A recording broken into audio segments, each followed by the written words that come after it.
1부 시작하겠습니다. 그쵸 여러분? 반팔은 좀 이르죠? 그래도 바보는 너무한 거 아니에요? 바보는 너무하다. 봐주세요 좀. 자, 여러분들은 반팔 입지 마세요. 저녁에 은근히 너무 춥습니다. 자, 좋습니다. 오늘 신성민 선임 매니저와 함께 어떤 이야기를 해볼지 한번 시작해 보도록 하죠. 어서 오세요. 안녕하십니까? 네, 안녕하세요. 안 그래도 오늘 옷 이야기 준비하셨다고. 네, 옷 이야기 준비를 했습니다. 저 반팔 입을 줄 알고 준비하신 거 아닐 텐데 어쨌든 좋습니다. 자, 일단 근데 그것보다 어제 있었던 그 파월 의장의 발언과 옐런 의장의 발언이 시장을 너무 혼란시켜서 그 얘기부터 한번 해봐야 되겠죠? 네, 맞습니다. 어제 좀 재밌었는데요. 네. 주가가 재밌진 않았죠. 이게 재밌을 순 없지. 이게 올라갔으면 재밌는데 이건 내려갔으니까 재미는 없었어요. 네. 어쨌든 주가가 좀 변동이 좀 심했고 네. 말 한마디 한마디에 왔다 갔다 하는 모습 참 많이 보여줬는데 일단 화면 먼저 보실 필요 있을 것 같은데요. 네. 제가 준비한 첫 페이지에 블룸버그에서 나온 자료 잠깐 보시면요. 보여주시죠. 네. 네.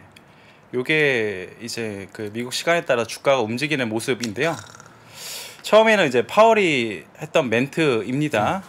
올해는 금리 인하 안 할 거다라는 멘트 일부 좀 하락을 했었다가요. 또 다시 반등을 했었고 그 이후에 또 파월이 멘트를 합니다. 필요에 따라서 내가 금리 인상할 수도 있다라는 멘트까지 했었고요. 그러니까 주가가 좀 많이 빠졌죠. 처음보다는. 그랬네요. 네. 그래도 반등을 했었습니다. 하지만 옐런이 마지막으로 한마디 합니다. 이제 결국에는 모든 그 은행의 예금 다 보호해주겠다. 그런 건 아니다라고 멘트를 하니까 주가가 쭉 빠지는 이런 모습 좀 보여줬다. 여기 보시면 될 것 같습니다. 네.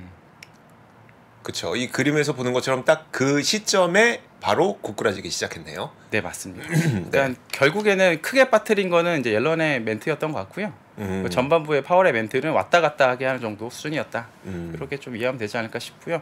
요거 내용 좀 디테일하게 좀 볼 필요가 네네. 있을 것 같아요. 일단은 FOMC 경제 전망 보고서가 나왔을 때는 주가가 좋았습니다. 네. 그 페이지 한번 잘 보여드리면 그 다음 페이지 잠깐 보시면 될 것 같고요. 네. 이거는 이제 기존의 이제 GDP 성장률 전망치보다 조금 내렸고요. 내년에 좀 큰 폭을 좀 내리긴 했습니다. 그리고 이제 그 실업률 전망치라든가 이런 부분들에 대해서 약간의 변동이 있어 크게 변동은 없었고 이거에 네네. 대해서 그래 물가에 대해서는 전망치가 다소 올라가는 모습들 조금 나왔습니다. 보면은 이제 PC 인플레이션 같은 경우에는 2023년 전망 보면 원래는 3.1이었는데 3.3으로 다소 올라가는 모습들 네. 좀 나왔다 보시면 될 것 같고 내년 전망치는 크게 변화는 없었습니다. 네. 결국에는 이런 부분들이 0.25 금리 인상하게 되는 뭐 요인이다. 이 정도 설명이라 볼 수 있을 것 같고요. 그리고 이제 점도표도 나왔었거든요. 네. 점도표는 똑같았습니다. 5.1%니까 그러니까 많으면 한 번 정도 금리 인상을 더 할 수 있을 것 같고 안 할 수도 있고 네네. 딱 요거라고 보시면 될 것 같고요. 다만 이게 몇 주 전이었죠. 그리고 오래되지 않았던 것 같은데 네. 얼마 전에 이제 파월이 했던 멘트 최종 금리를 지금보다 더 올릴 것이다. 네. 올려야 된다라는 식의 뉘앙스로 네. 얘기를 했었었는데 그 이야기가 싹 사라졌죠. 사실 이걸 보면 조금 비둘기적이지 않을까라고 시장은 좀 판단했던 것 같고요. 네네. 그래서 주가가 좀 반등하게 되는 좀 모습을 좀 보여줬습니다. 그런데 네. 파월 의장도 그렇고 네. 옐런 의장도 옐런 재무장관도 그렇고 사실 우리가 바라는 얘기는 아니었어요. 파월 의장은 뭐라 그랬었죠? 올해 금리 인하 없을 거다. 네. 그다음에 옐런 장관은 우리 다 보호해 줄 거 아닌데? 네. 이 얘기 이 두 가지 네. 좀 살펴볼까요? 네, 하나씩 좀 보겠습니다. 네. 이제 파월 기자회견이 좀 재밌었다는 표현 좀 그렇고 변동을 주는 흥미로웠죠. 흥미로운 내용들이었다라고 네. 얘기할 수 있을 것 같은데 그 전반부의 내용을 듣고 주가는 좋았고요. 네네. 후반부의 내용을 듣고 주가는 빠졌습니다. 네. 전반부의 내용 먼저 좀 살펴보면요. 네. 첫 번째는 미국 은행 시스템은 견고하다라는 내용을 좀 해줬습니다. 유동성도 풍부하고 그리고 혹시나 문제가 되면 우리는 가용할 수 있는 모든 수단을 다 활용하겠다. 이런 내용이었고 그리고 지금 현재 은행들의 문제점은 네. 일부 은행의 문제인 거지 은행 업종 전반에 대한 문제라 보기는 어렵다라고 얘기를 했고요. 네. 그런데 이제 그 기자들이 관련돼서 나중에 몇 번 또 질문을 하긴 합니다. 어쨌든 이런 내용도 진행을 했고요.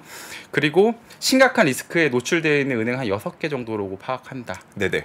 라고 얘기를 했고요. 그리고 지금 혹시 그 6개의 뭐 어떤 은행 이름을 얘기하지는 않았죠? 그러진 않았습니다. 예. 그리고 지금 은행 때문에 그 신용 그 여건이 좀 타이트해졌다. 이게 무슨 표현이냐면 은행이 구조를 보게 되면은 은행의 자산이라는 건 결국 대출이거든요. 그렇죠. 돈 빌려준 게 자산이라 보면 될 것 같고 부채는 예금입니다. 그러니까 예금을 돈을 갖고 와서 돈을 빌려준다 이런 개념이라 보시면 될 것 같은데 그러면은 그 자산이 만약에 가격이 하락을 하면 그러니까 어떻게 보면은 대출 받으신 분들이 담보로 잡은 걸 수도 있고 그게 아니고 그 대출 해줬다라는 것은 내가 돈 받을 게 있다는 얘기잖아요. 돈 받을 게 있다는 거는 채권자라는 얘기고 한마디 채권이라는 얘기일 수도 있죠. 채권은 이제 금리가 올라가면 또 하락할 수도 있고 여러 가지 여건에 의해서 이제 그 좀 은행이 좀 어려워진 거 아닙니까? 그렇게 되면은 결국에는 이 은행들의 예금이 인출하려고 왔을 때 가격이 하락한 그 채권을 팔아야 됩니다. 그게 SVB 사태였잖아요. 맞습니다. 그러면은 손실을 입게 되고 그게 커졌을 경우에는 예금자들한테 신뢰를 못 얻게 되고 대량 인출 사태로 이제 번지는 그런 단계로 전이 되긴 하거든요. 그런데 이거를 만약에 막고자 한다고 하면 일단 첫 번째 해야 될 거는 대출을 안 해줘야겠죠. 대출을 안 해줘야겠죠. 왜냐하면 대출을 해줬을 경우에는 결국엔 내 자산이 묶여서 예금이 왔을 때 그만큼 못 돌려주게 되는 걸 수도 있고 그다음에 나의 위험도 리스크가 커지는 수도 있고요. 하기 때문에 첫 번째는 대출을 안 해줘야 첫 번째입니다. 그래서 결국에는 지방은행들이 대출에 대해서 조금 타이트하게 그러니까 좀 적게 해준다라고 보시면 될 것 같고요. 그러니까 지금 파월 의장 그러니까 그 파월 의장이 연준을 통해서 지금 그 은행들이 아무튼 은행들에 이제 돈을 좀 주고 있는 건데 돈을 주고 있는 건데 그렇다고 해도 결국은 대출 긴축은 나타난다. 네, 맞습니다. 어차피 은행들 대출 못 해준다 지금. 그럼 긴축 효과는 더 있는 거다. 네, 맞습니다. 25bp만 인상해도 긴축 효과는 그 이상이다. 네. 그리고 결국에는 우리가 금리를 올리는 이유가 대출에 대해서 요인을 그러니까 대출하고 싶은 마음을 욕구를 떨어뜨리는 거지 않습니까? 결국 대출을 적게 하게 되면 시중에 풀린 돈이 줄어들게 되는 거고요. 그러면은 이제 물가가 좀 낮출 수 있는 요인이 되는 건데 어쨌든 이러한 요인으로 인해서 은행들이 이제 대출에 대해서 좀 엄격하게 되면은 결국에는 물가를 잡을 수 있지 않겠느냐라는 내용으로 귀결되는 내용이라 보실 수 있을 것 같고요. 이 멘트는 잘 생각해 보면 금리 인상에 대해서 적극적으로 하지 않을 것이다라는 걸 암시하는 내용이긴 하죠. 그러네요. 굳이 할 필요가 없다 이런 거니까요, 그죠? 그리고 그렇게 이해할 수 있을 것 같긴 하고요. 그 다음에 또 얘기가 나왔던 건 이제 주가가 이제 빠뜨리는 요인들 이제 슬슬 나오기 시작합니다. 첫 번째 얘기가 나왔던 거는 상품 물가에 대해서는 디스인플레이션이 맞다. 그러니까 가격이 물가 상승률이 하락하고 있는 건 맞다. 이거 우리가 많이 확인했죠, 이거는? 네, 맞습니다. 근데 지금 주거 부분을 포함해서 상당수의 물가는 아직도 고공행진 중이다. 너무 높다. 이것도 많이 봤고 우리가 그 얘기에 대해서 이제 그 경제전문 아까 보셨던 그 리포트에서 보신 거고요. 그 다음에 여기서 이제 그 은행들에 대해 사실 요즘에 얘기가 되게 많습니다. 투자자들도 많이 불안해하고 2008년도에 우리가 겪었기 때문에 우리 트라우마가 있습니다. 이게 자라일 수도 있고 소뚜껑일 수도 있습니다. 뭔진 잘 모르겠는데 우리의 마음은 이제 두근거리기 시작하는 거죠. 그렇게 오래된 기억이 아니기 때문에 그렇죠. 근데 기자들도 마찬가지입니다. 그래서 계속 관련돼서 질문을 합니다. 괜찮냐 은행? 그리고 그 금리 인하 고려를 전제 안 하냐. 그러니까 파월이 그거에 대해서 여러 번 답변을 하거든요. 그게 한 4번, 5번 답변합니다. 그래서 아까 맨 처음에 보셨던 그 차트를 잠깐 한번 더 보시게 되시면은 첫 번째는 이렇게 얘기했습니다. 이제 금리는 올해 안 할 거다. 여기서 끝나면 좋은데 중간에 계속 질문을 하니까 기자들이 물어보니까 결국 안 한다니까? 안 한다 그랬지. 내가 아까 얘기했지. 야, 이렇게 된 거네요. 네, 맞습니다. 그런 분위기라 보시면 될 것 같고 이게 왜 그럴 수밖에 없다고 저는 생각하냐면 파월에 대해서 시장이 신뢰도가 다소 떨어졌던 모습들이 아닌가라고 저는 생각합니다. 기자들이 계속 그렇게 질문을 했던 게 이렇게 말했다가 또 상황 안 좋아지면 여차하면 또 금리 인하하는 거 아닙니까? 요걸 또 질문한 거네요. 그러면. 네, 맞습니다. 한 번 얘기했으면 됐지 계속 물어본다라는 건 그러네. 안 믿는다는 얘기입니다. 믿기 좀 힘들다는 거네요. 그런 의미가 있었네요. 실제로 이제 연내 금리 인하 없다라고 얘기했음에도 불구하고 아직도 금리 인하를 전망하는 기관들이 있고요. 네네. 그리고 뭐 1월달, 2월달, 3월달 거치면서 파월 FMP가 디스인플레이션 얘기했다가 네네.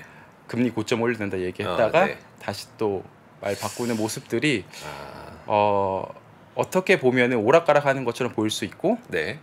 또 좋게 해석하자고 하면은 데이터에 의존하겠다라는 얘기했으니까 신성민 선임은 어때요? 그 파월 의장 얘기 들으면은 좀 믿을만한 것 같아요. 그렇게 생각하진 않습니다. 아, 그래요? 예. 그러니까 이번에 은행 사태를 보게 되면 네. 왜 은행들이 그렇게 많은 채권, 특히 국채 같은 거에도 투자를 많이 했는데 금리가 굉장히 낮았을 때 투자했지 않습니까? 그 투자를 누가 하게 만들었는지 곰곰이 따져보면 네. 그 당시에 인플레이션이 일어나지 않는다라고 얘기한 사람이 있어서 그랬을지 그렇죠. 않을까 저는 생각하고 네. 그 말은 즉슨 금리 인상 급격하게 안 할 것이다라고 멘트한 사람이 누군가 있었기 때문에 생각하고요. 그게 연준 의장이면은 은행들 입장에서는 금리가 낮아도 투자할 수 있죠. 화나신 거죠 지금? 아니, 화난 건 아니고요. 네. 그렇게 생각할 수도 있다. 그런 침체에 대해서는 혹시 뭐라고 얘기했어요? 침체에 대해서는? 침체에 대해서는 지금 판단하기가 시기상조라고 얘기를 했고요. 네. 그 이유에 대해서는 지금 은행 이슈 때문에 이제 그렇게 좀 얘기를 했습니다. 그리고 다음 주에 관련돼서 뭐 연준 부의장이 얘기하겠다. 그 얘기도 좀 있었고요. 결국에는 같은 얘기 반복입니다. 물가가 2%대 복귀할 때까지는 긴축 정책을 유지하겠다 얘기를 했습니다. 근데 네. 여기까지 봤을 때는 어느 정도 예상 가능한 좀 범위였던 것 같습니다. 뭐 파월 의장이 그렇게 뭐 우리가 예상치 못했던 뭐 어떤 이야기를 한 것 같진 않은데 왜냐면 기존에 했던 이야기랑 거의 비슷하니까요. 근데 옐런 재무장관은 좀 많이 놀랐어요. 그렇게 이해할 수도 있는데요. 이건 좀 저는 해프닝이라 생각합니다. 그래요? 네, 해프닝에 가깝다 생각하는데 이게 전일에 얘기했던 거랑 좀 많이 달라서 그런 거잖아요. 근데 전일에 얘기했던 거랑 이게 다르다라고 얘기할 수가 없는 게요. 전일 했던 멘트를 좀 살펴보게 되면은 일단은 그 시스템 위기가 발생 시 예금 전액 보고 가능하다고 얘기를 했었거든요. 네네. 근데 앞에 그 시스템 위기 발생 시라는 조건이 있지 않습니까? 네네. 우리가 그거를 이제 가로를 치고 지운 겁니다 머릿속에서 뒤에만 들은 거죠. 그래서 옐런 장관 얘기하는 거는 시스템 위기가 아니고 네. 개별 은행들 사건일 경우에는 전액 보호를 해줄 수 없다라고 네. 얘기한 거고요. 전에 했던 얘기가 크게 다르지 않은 내용이라고 저는 생각합니다. 그러니까요. 저도 이제 기억을 네. 떠올려 보면 옐런 장관이 그럼 최초에 뭐라고 했냐? 사실 옐런 장관은 일단 그 세금을 쓰지 않아야 하는 거가 굉장히 큰 그 이제 뭐라고 하죠? 숙제였죠. 네. 세금 쓰면은 야 은행들이 잘못한 걸 왜 우리 돈 우리 세금 갖다가 그걸 메꿔주냐 이런 발언 나올 수 있기 때문에 자 그래서 딱 2개 은행만 일단 해준다고 했다가 네네. 근데 이게 좀 이렇게 좀 상황이 여의치 않은 상태에서 퍼스트 리퍼블릭이 터졌어요. 그러니까 퍼스트 리퍼블릭은 또 걔네가 도와줄 수 없잖아요. 네네. 그래서 JP 모건이 나섰잖아요. 은행들끼리 십시일반해 갖고 돈을 넣어줬잖아요. 결국은 이제 옐런 장관이 얘기했던 것처럼 2개만 해준다고 했다가 바로 전날 딱 바뀌었던 게 더 위험해지면 추가적으로 돈 쓸 수는 있어 정도만 딱 얘기를 한 거죠. 네. 그럼 사실 지금 말하고 그때 말하고 그렇게 달라진 것 같지는 않거든요. 그러니까 다 해줄 게는 항상 없었는데 네네. 다 해줄 게는 항상 없었는데 다 해주지 않을 건데라고 똑같이 얘기했다가 네. 시장이 좀 크게 흔들렸다. 예, 그 옐런 장관의 그 가로 부분에 대해서 삭제가 머릿속에서 삭제한 게 아닌가. 우리가 삭제했다고요? 예, 그런 부분들이 아니었나 생각을 전 하고 있고요. 그리고 추가적으로 좀 몇 개 더 옐런 장관 얘기했던 부분들 네. 좀 체크를 좀 해볼 필요가 있는데요. 일단 이런 조치들 그 사전에 몇 가지 조치가 있었지 않습니까? 네. 그런 조치들이 은행 예금주들한테 예금이 안전하다는 거에 대해서 어필이 됐다라고 생각을 하는 것 같긴 하고요. 그래서 지금 당장에는 연쇄적인 뱅크런이 일어나기는 좀 어렵다라고 판단하는 것 같습니다. 뉘앙스를 네. 보게 되면. 그리고 추가적으로 할 수 있는 부분들은 만약에 전액 예금을 보호하게 되면 은행들은 도덕적 해이가 분명히 발생할 수 있다고 생각합니다. 네. 미국 은행들이 특히 그런 적이 많았기 때문에 그런 건데요. 예를 들어서 만약에 예금을 전액 보호해 준다고 하면 은행들은 좀 더 공격적으로 영업할 수 있습니다. 대출 좀 공격적으로 해도 됩니다. 왜냐하면 네. 예금자 이탈이 없을 테니까. 그리고 반대로 만약에 그 대출이나 혹은 투자를 손실이 났다고 치더라도 예금 금리를 더 올리면 되지 않습니까? 그렇죠. 어차피 네. 연준이 다 내고 줄 테니까. 이런 식으로 가면 인플레이션 잡을 수 없습니다. 그러네요. 결국에는 이런 멘트가 좀 필요했다고 저는 생각을 하고요. 그래서 이 부분에 대해서는 주가는 빠졌긴 했지만 좀 해프닝성에 가깝지 않을까라고 생각을 합니다. 알겠습니다. 알겠습니다. 자, 그래서 어제 이야기를 이렇게 쭉 놓고 사실 시장에서 크게 좀 밀려나는 모습이 보였는데, 그러면 신성민 선임은 이게 해프닝에 가까운 일이라면 시장 방향은 나쁘지 않을 것 같으신 거예요? 그것에 대해서 좀 설명을 드릴 텐데, 저는 지금은 시장 방향에 대해서 급등할 것이다 뭐 이렇게 얘기하기 좀 어렵다고 생각을 합니다. 네네. 그 방향에 대해서는. 하지만 반대로 급락하기도 어려운 환경이라고 저는 생각을 해요. 그 이유를 좀 설명을 좀 드려볼게요. 일단은 지금 나온 분들 중에 2008년도 금융위기를 생각하시는 분들이 많이 있습니다. 그런데 그렇게 보기에는 다소 다른 부분들이 상당히 있다라고 맞죠. 좀 말씀드리고 싶고요. 네. 그 당시에는 은행들의 그 자산, 아까 은행 자산 대출이라고 말씀드렸죠. 네네. 그 대출 혹은 투자된 것들을 보게 되면 한 70% 이상이 쓰레기라 보실 수 있습니다. 그거는. 네. 왜냐하면 그게 결국에는 부동산을 연계해서 MBS도 그렇죠. 서브프라임이라는 걸 통해서 우리가 트리플 A에 팔았고요. 트리플 A가 알고 보니까 트리플 A가 아니었던 거죠. 네. 거기 안에는 전부 다 이제 돈도 못 갚고 혹은 담보 물건도 제대로 되지 않았던 부분들 상당수가 맞아요. 많이 존재했을 때 또 그걸 통해서 또 파생 상품을 만들어 또 판매를 했었던 그 상황이기 때문에 그 당시에는 은행 전체가 좀 부실화됐었다라고 볼 수도 있고요. 그리고 또 한 가지 더 있습니다. 2008년도에는 우리가 부동산 버블이다라고 얘기할 수도 있잖아요. 네네. 그런데 그 부동산 가격이 2008년도에 빠졌다라고 생각하시는 분들이 있는데요. 그렇지 않습니다. 2005년도부터 빠지고 있었습니다. 아, 그래요? 예, 이미 그 전부터 미국의 부동산 버블에서 얘기가 나오고 있었고요. 네네. 2008년에 대해서 터진 거지 이미 그 전부터 문제가 계속 발생하고 있었습니다. 거의 미국의 세 집 걸로 한 집 정도 이제 거의 내놓은 경매 내놓은 그런 상황이었던 상황이었는데 그러다 보면은 소비자들은 소비를 할 수가 없습니다. 그렇죠. 네. 생계가 힘들기 때문에 추가적으로 기업들은 또 힘들어지죠. 네네. 결국에는 금융 경제랑요 실물 경제가 다 마비가 된 상황입니다. 그래서 그렇게 좀 이해하시면 될 것 같고, 이번에는 얘기가 좀 다른 게 실물 경제는 물론 경기가 둔화되고 있긴 하지만 아직까지 많은 성장을 보이는 건 또 아니고요. 네네. 그래도 가계 부채가 높은 수준도 아닙니다. 그리고 기업들도 마찬가지로 과거와 달리 현금 보유량이 상당히 있는 상황이라고 볼 수가 있고요. 추가적으로 은행들 같은 경우에도 이제 JP 모건을 필두로 해서 미국의 4대 은행 같은 경우에는 굉장히 높은 스트레스 테스트를 통과한 상황이고 그쵸. 그런 부분들이 좀 안정성을 기하고 있다 이렇게 이해할 수 있을 것 같고요. 그리고 추가적으로 예금자들의 태도를 보면은 조금 과거와 좀 다를 수 있다고 생각하는데요.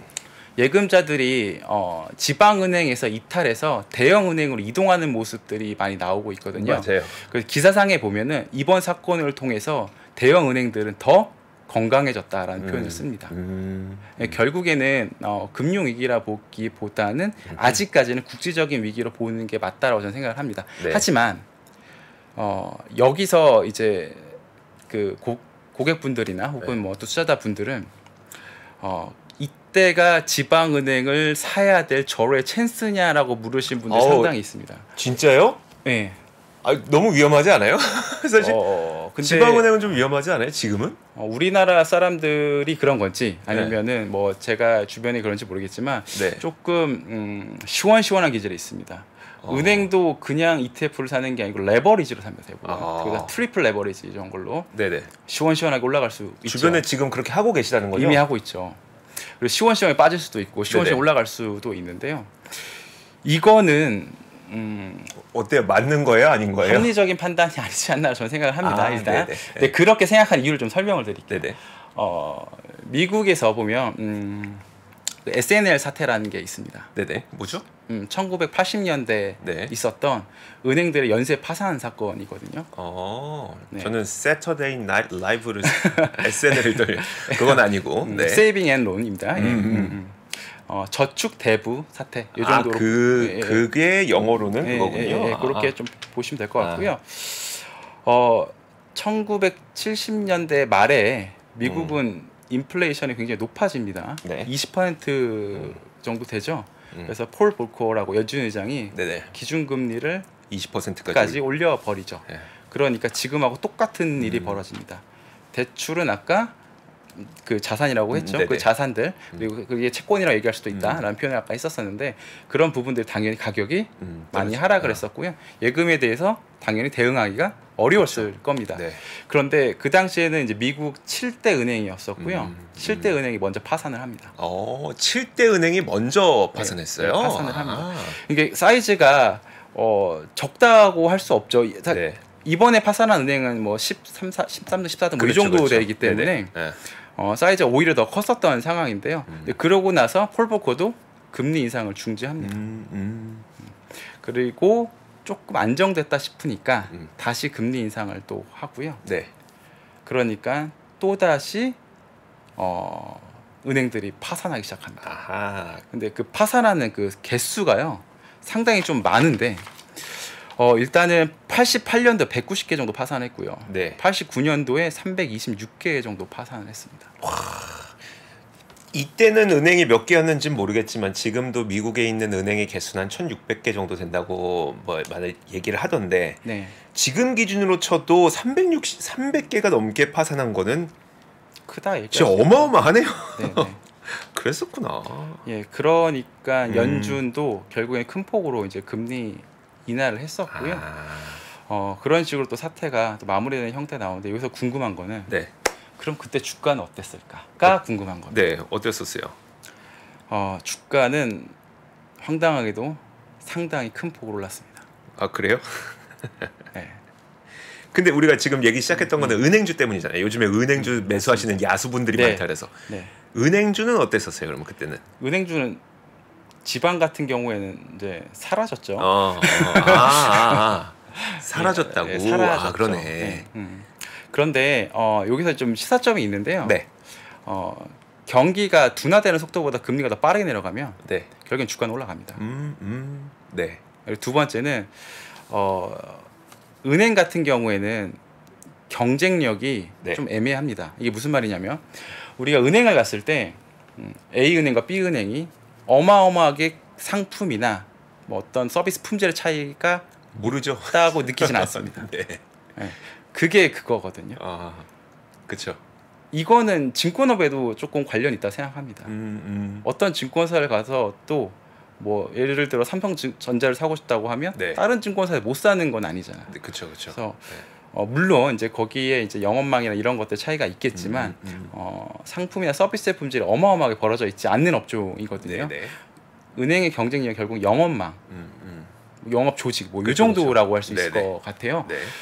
그 말은 즉슨 소비자가 은행 예금을 빼서 다른데 은행에 넣는데 전혀 네. 거부감이 없습니다. 그렇죠. 네, 전혀 거부감이 없습니다. 그래서 작은 은행들은 한번 신뢰를 잃으면 은행 예금자들이 언제든지 이탈할 수 있다고 생각하는 게 좀 더 합리적이지 않을까. 물론 이제 잘 선택해서 이제 밑에 잘 사서 이제 쭉 끌어올리면 좋은 성과 날 수도 있는데요. 네네. 아닐 가능성도 충분히 있다라는 걸 같이 염두에서 그쵸. 투자하시는 게 좀 더 저는 합리적이라고 생각합니다. 주변에 그런 분들이 얼마나 많으시길래 이런 이야기를. 사실 저는 주변에 그런 분이 없긴 했었어요. 그러니까 이게 은행 문제라는 게 쉽게 해결되는 문제는 아니잖아요. 지금 말씀하셨던 것처럼 뭐 상품의 차별화가 있어서 얘는 잠깐 뭐 이탈 있었다가도 얘네는 뭐 이게 좋으니까 발에 돌아올 거야. 막 이렇게 하는 건 아니니까. 근데 사실 저희가 그 예탁원 기준으로 보면은 실제로 그 시그니처 뱅크라든 아니죠. 퍼스트 리퍼블릭 아직 살아있는 거, 퍼스트 리퍼블릭 이런 것들도 매수하는 걸 보긴 봤었는데 그런 분들은 좀 자제하셔라. 왜냐하면 고금리 어차피 장기화될 때는 추가적인 지방은행의 중소형 은행의 파산이 또 있을 수는 있고 물론 막아줄 거니까 시스템 리스크는 아니어도 있을 수도 있고 또 언제든지 지역에 있는 은행들은 예금자들이 돈을 빼서 다른 은행으로 쉽게 옮길 수 있으니까 요즘 인터넷 뱅킹도 되니까 여기는 그렇게 쉬운 투자처는 아닐 거다. 네, 맞습니다. 알겠습니다. 그리고 추가적으로 이제 2008년도 이야기를 계속 꺼낼 수밖에 없긴 한데요. 바로미터를 어떤 걸로 잡으면 좋을까? 이거는 뭐 사람들마다 의견이 다를 수 있다고 네. 생각합니다. 근데 제가 생각하기로는 대형 은행의 전이가 되느냐 안 되느냐가 조금 더 포인트가 아닐까 싶고요. 이 문제가 올해만 벌어진 건 아니고 만약에 고금리 유지된다고 하면 2년에 3년에 또 나올 수도 있다라고 네. 생각하는 게 조금 더 합리적인 생각일 수도 있다. 이 정도 될 것 같습니다. 알겠습니다. 자, 저희가 어제 있었던 파월 의장의 발언 그리고 옐런 의장의 발언을 짚다 보니까 다시 한번 은행의 시스템에 대해서 한번 얘기를 해보게 됐는데 결국은 야수의 심장은 좀 다른 섹터에서 지금은 찾아도 되지 않을까라는 생각이 좀 듭니다. 네. 시스템, 특히 은행이라고 하는 게 구조조정하고 새롭게 다시 사람들의 신뢰를 얻는 게 생각보다 시간이 오래 걸려요.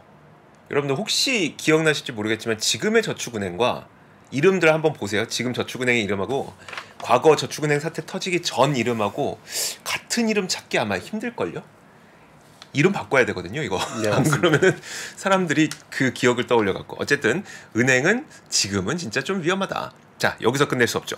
지금 보니까 재미있는 기업, 제가 되게 좋아하는 기업을 오늘 좀 준비를 해주셨어요. 어디일까요? 네, 나이키를 좀 준비를 했는데요. 네. 일단은 신세계 백화점 사진 잠깐 한번 보실까요? 신세계 백화점이요? 네. 자, 사진 나올 겁니다. 네. 네. 이게 어떤 사진이냐면 이제 나이키에서 이제 좀 한정판을 판매를 하는데 서로 살려고 뛰어가는 모습인데 오픈런 먼저 살려고 하다 보니까 네. 에스컬레이터가 역주행해서 달려가는 모습입니다. 에스컬레이터 역주행해서 달려가는 모습입니다. 네. 그만큼 지금 오른편에 있는 저 그림이 네. 올라가고 있는 거죠. 그러니까 에스컬레이터는 올라가고 있는데 사람들이 막 뛰어 내려오는 거죠. 네, 맞습니다. 내려오고 있는 겁니다. 이걸 보면은 브랜드 파워가 굉장하다라고 생각할 수도 있을 것 같고, 그렇죠. 그리고 그 나이키의 어떻게 보면 마케팅 전략이죠. 한정된 신발을 팔아서 나름 이제 소비자한테 만족도를 주는 그런 식의 마케팅 전략이 잘 통했다라고 얘기할 수도 있을 것 같아요. 네. 그런데 이제 그저께였죠. 이제 그 실적을 장 끝나고 나왔었는데 네. 매출도 예상보다 높게 나왔고 당기순이익도 예상보다 높게 나왔습니다. 네. 그리고 그 다음날 바로 빠졌죠, 주가가. 네. 이게 왜 그랬는지 좀 이해를 하실 필요가 있을 것 같아서 네. 나이키를 갖고 왔고요. 이건 전반적인 현재 증시 상황에다 좀 이해하는데 좀 도움이 될 거라고 저는 생각을 합니다. 네. 현재는 결국에는 인플레이션의 시대입니다. 네. 이럴 때는 그 무엇보다도 기업의 마진이 중요하죠. 결국에는 나이키 같은 경우에 마진은 다소 하락을 했고요. 네네. 추가적으로 마진이 좀 더 하락할 수 있다고 밝혔습니다. 그런데 여기서 마진이라는 것은 매출 총 이익률을 얘기하는 겁니다. 네. 매출에서 매출 원가를 뺀 부분이라고 보시면 될 것 같고요. 결국에는 나이키는 매출 원가가 올라간 만큼 네. 가격 정가에 실패한 겁니다. 네. 물론 이것에 대해서 다르게 생각하시는 분의 의견도 있습니다. 네. 어떤 의견인지 제가 잠깐 말씀드리면 중국에서 예상보다 좋았다. 중국의 성장 1% 성장을 했거든요. 1% 성장이라는 것은 이제 환 효과를 제외하면 1% 성장, 환 효과 넣으면은 이제 마이너스긴 합니다. 그런데 1% 성장이라는 게 뭐 어떤 의미를 갖고 있냐면 기존에 계속 중국에서 마이너스 성장을 보였었거든요. 이제 바닥을 찍은 거 아니냐라고 얘기하는 부분들도 있다라는 거고요. 추가적으로 재고도 일부 감소하는 부분들이 있었습니다. 그런데 저는 이것이 이제 나이키의 지금부터의 본격적인 반등을 주는 요인이다라고 보기엔 좀 어렵지 않을까 생각을 합니다. 그래요? 이제 내용을 좀 설명을 드릴게요.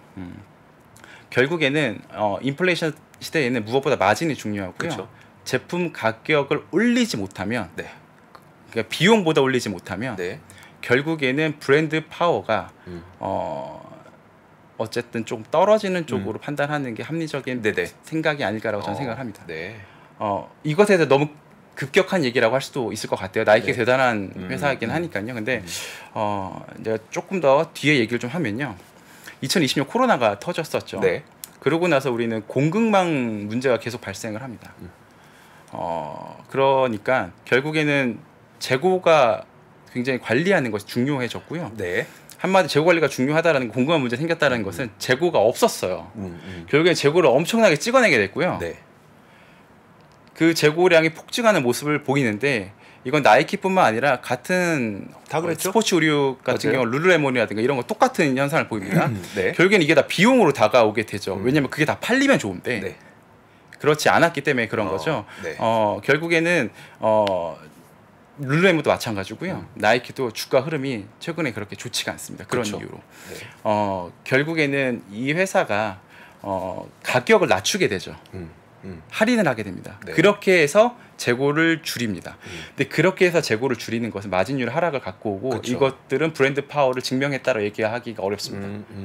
테슬라처럼 가격을 인하했을 때 폭발적으로 수량이 늘어난다든가 이런 식의 현상이 아니고 일부 재고가 감소한다 정도 가지고는 이것이 브랜드 파워를 증명했다 얘기가 좀 어렵고요. 그렇기 때문에 이런 그 소비재 있지 않습니까? 네. 지금 같은 경우는 반드시 매출 총 이익률 같은 마진율을 확인할 필요가 있을 것 같고 그것보다 먼저 앞서서 제품 가격 올렸는지 안 올렸는지 네네. 할인 행사를 하고 있는지 안 하고 있는지 부분들을 같이 확인하시는 게 조금 우리 기다리는 시간을 줄이는 방법이 아닌가 생각합니다. 하지만 이 회사가 영원히 네네. 문제가 생길 거다 그렇게 얘기를 하는 건 아니고요. 지금 상황에서는 그렇다라는 거죠. 네. 그 말씀이시군요. 그러니까 이번 네. 실적에 나이키의 이번 실적을 보고 나니까 그 마진이 좀 아직 해소가 안 된다. 결국 지금 많이 반등하긴 했어요. 거의 $80 수준에서 $120 수준까지 올라왔으니까 많이 반등하긴 했지만 아직 그렇게 이제 뭐 이게 바닥 찍고 돌아서는 그런 실적의 모습이 나타나고 있지 않다라는 말씀을 해주시는 거군요. 네 맞습니다. 서운하네. 그리고 한 저 나이키 되게 좋아하거든요. 네. 그리고 한 가지 더 말씀드리고 싶은 부분들은 우리가 이제 기업의 비즈니스에 대해서 뭐 얘기 듣기도 하고 네. 뭐 그렇지 않습니까? 공부하기도 하고 그쵸. 하는데 그거를 마치 양팔 저울에다가 한쪽은 악재, 한쪽은 호재 넣은 다음에 무거운 쪽으로 사야지 네. 라는 개념으로 접근은 안 하셨으면 좋겠어요. 쭉 기사를 보시면서 네. 접근하실 때 조금 기업에 대해서 좀 머릿속에 좀 구조화시켜서 접근하면 어떨까 싶긴 하고요. 네. 그 구조화라는 건 다름이 아니고 일반적으로 많이 분석하는 방법은 이제 PQC의 분석이라고 하죠. 제품 가격, 프라이스를 먼저 보고요, 그렇죠? 근데 퀀터티, 그러니까 제품 판매 수량, 그러니까 시장 점유율이라든가 네. 시장이 성장하는 속도 정도 보고 갖고 그다음에 비용 대비해서 이제 가격이 어떠냐, 가격을 인상했어도 비용보다 인상 못하면 안 되지 않습니까? 네. 이런 부분들을 조금 체계화시켜서 분석을 하는 게 비즈니스를 알아가는 방법이 아닌가 싶고요. 호재, 악재로 비교하는 거는 조금 비합리적인 방법이라고 저는 생각합니다. 알겠습니다. 네. 자, 오픈런도 있었고, 자 그리고 얼마 전에 실적 발표가 있었는데 뭐 주가는 하락하긴 했지만 말씀하셨던 것처럼 중국이 조금 살아나기 시작했고 그리고 주가도 $80 수준에서 $120 수준까지 좀 반등하기도 했고 그래서 사실 저도 뭐 자세한 내용은 못 보긴 했지만 나이키 한번 좀 그 기대해 볼 수 있을까라는 생각을 갖고 있었는데 아직까지는 마진을 보아하니 그 정도 수준은 아닌 것 같다는 이야기네요. 네 맞습니다. 여전히 브랜드 파워는 갑이죠. 제가 봐도 갑이죠. 네. 저 지금도 나이키 신발 신고 있는데 지금 뭐 신고 계세요? 저는 구두? 뭐죠? 저 따로 브랜드가 생각이 안 나네요. 네. 패션에 관심이 좀 없다 보니까. 그래요? 네. 저 지금도 나이키 신고 있는데 어쨌든 알겠습니다. 나이키에 대해서 지금 실적 발표 이후 어떻게 바라봐야 되는지를 얘기를 해주셨습니다. 자, 신성민 선임 매니저와 함께했습니다. 고맙습니다. 3프로TV가 전국 방방곡곡 숨어있는 주식 고수를 찾습니다. 내가 박근형 부장, 염승환 이사보다 시장을 더 잘 본다. 내가 이선엽 이사보다 종목 선정이 뛰어나다. 내가 박병창 이사보다 차트 분석 더 잘한다. 이렇게 자부하는 분들 저 정프로에게 오십시오. 여러분의 실력을 마음껏 뽐낼 수 있도록 판을 깔아드리겠습니다. 전국 증권사 지점의 PB, 주식 브로커, 펀드 매니저는 물론이고 전업 투자자, 슈퍼개미, 스몰개미, 기타 등등 이 시장에 대한 날카로운 분석과 통찰만 있다면 누구든 환영합니다. 숨은 고수 여러분의 많은 참여 부탁드립니다. 팔로우 미.